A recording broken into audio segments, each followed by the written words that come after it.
Hello, children. Hope you all are fine.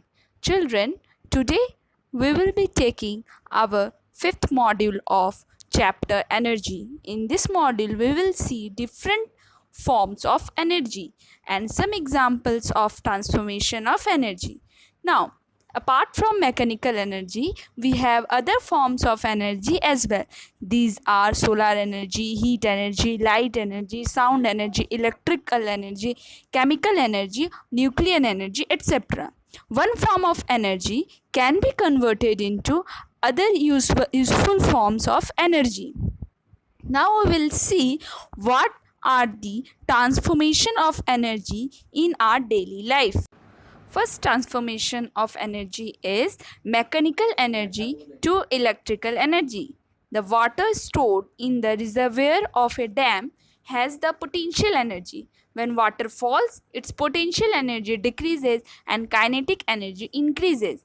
If the falling water is made to rotate in a turbine near the bottom of the dam, the kinetic energy of water is transferred to the turbine in the form of rotational kinetic energy, due to which it rotates. The turbine rotates the armature of the generator connected to it, and thus the kinetic energy gets transformed into electrical energy by the generator. Thus, an electric generator converts the mechanical energy into the electrical energy. Now we'll see the transformation of electrical energy to mechanical energy. In an electric motor, when an electric current is passed in a coil freely suspended in a magnetic field, a torque acts on the coil due to which it rotates. The shaft attached to the coil also rotates with it. Thus, an electrical energy changes into mechanical energy. The electric motor is used in many homes appliances such as an electric fans, washing machine, mixer, grinder, etc.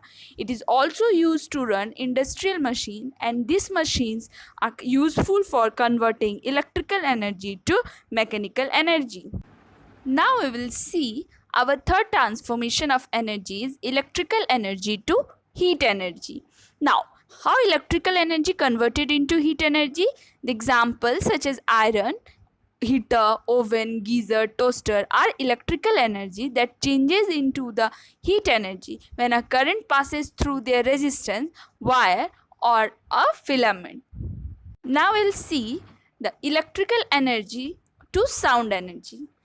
You often use loudspeaker. When it is in use, receives electrical energy in the form of electrical signals from the microphone and changes it to the sound energy. In an electric bell, when an electric current is passed, the electrical energy changes into sound energy. Now our next transformation of energy is sound energy to electrical energy. A microphone converts the sound energy to electrical energy in form of varying electric signals. Now the next is light energy to chemical energy. The light energy from the sun is absorbed by the green plants, and they change it in the form of a chemical energy during the process of photosynthesis. We see during photosynthesis process, chemical reaction takes place. Now we will see the seventh one, that is electrical energy to light energy. When an electric bulb glows on passing an electric current through it, the electrical energy changes into heat and light energies. Now we'll see the next transformation of energy is light energy to electrical energy.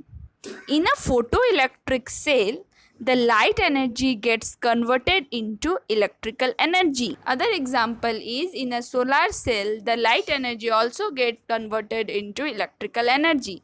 Now we'll see transformation of heat energy to mechanical energy. In a steam engine, the chemical energy of coal first changes into heat energy of steam, and then heat energy of steam changes into mechanical energy. Now we'll see the last transformation is mechanical energy to heat energy. When water falls from a height, the potential energy stored in water at that height changes into kinetic energy of water on during the fall.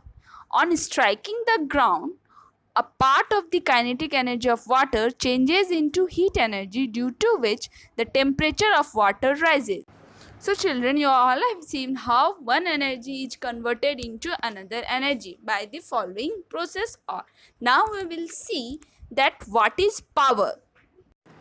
In science, the power can be defined as the power of a body is defined as the rate of doing work by the body. If a body perform a work W in time t, the power spent by the body is power is equal to work done by the body, that is W by t. Symbol of power is P, and it is also used to represent pressure, but pressure and power are different quantities.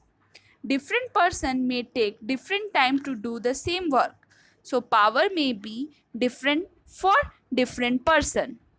Power and energy are related to each other. If source of power P is used for time t, the energy spent or work done will be P into T. Thus, when a body does work or spends energy, we often come across the term power spent by the body. All electrical appliances are rated with their power. When an appliance is in use, the electrical energy spent is given by the product of its power and time for which it has been used. Now, the unit of power is watt. Now, 1 watt is equal to 1 joule per second, and 1 kilowatt is equal to 100 watt, and megawatt is the bigger unit, okay, and 1 megawatt is equal to 10 to the power 6 watt.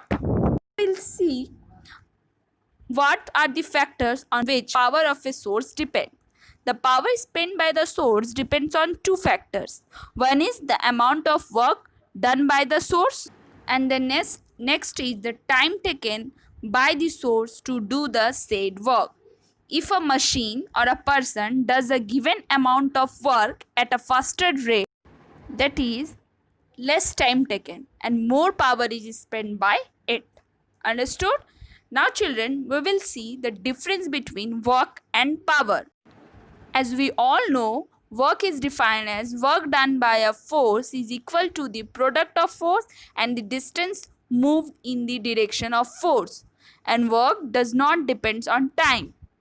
But power spent depends on the time in which work is done. The SI unit of work is joule and the SI unit of power is watt, that is joule per second. Now we will see the difference between energy and power. We know that the energy of a body is its capacity to do work, and power of a source is the rate at which energy is supplied or work is done by it. Energy spent does not depend on time, but power depends on the time in which energy is spent. Now, we know the SI unit of energy is joule, but the SI unit of power is watt. Children, so this is all for today's video. I hope you all have understood. For better understanding, go through your book. Thank you children. Take care.